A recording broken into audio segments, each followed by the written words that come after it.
All right, thank you very much, Caroline. Our pet of the week is a wonderful dog. She is a Labradoodle up for adoption at the Mobile SPCA.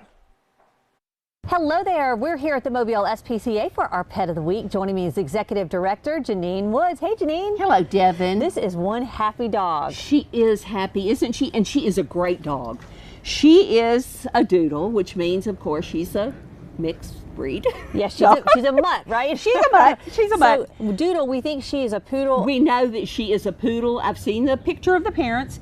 The mother was a black lab, and the father was a chocolate standard poodle. Okay. So we know that she is.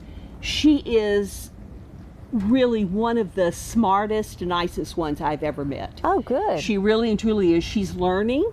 The kennel staff is working with her. They're teaching her some commands. She's just a year old. Mm-hmm. And so she's young and full of energy. So she would like to have a nice long walk or somebody to play with. Somebody to play with would be ideal. Yes, because you can tell she has energy. She has plenty of energy, but she's smart. Yes. She's not goofy like so many of them are. Yeah. She is a good girl. And I mean, she's been making, not right now, but she's making eye contact with the kennel staff. Like, hold me and look at me, like really engaging with them, like loving them, wanting them to pet her. She loves them. Yes. So she'll bond with whoever has the food. Yes. That's a Labrador Retriever trait. Oh, I know. But she is really a very, very nice dog. And what's her name? Her name is Phoebe. Phoebe. Okay, well, she is, how much do you think she weighs? She weighs about 50 pounds. Okay, so she's not a big No, doodle. she's not.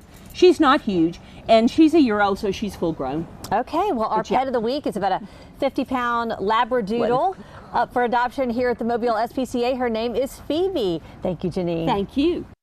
If you are interested in adopting Phoebe, I'll put a link to her application in the Pet of the Week section of WKRG.com.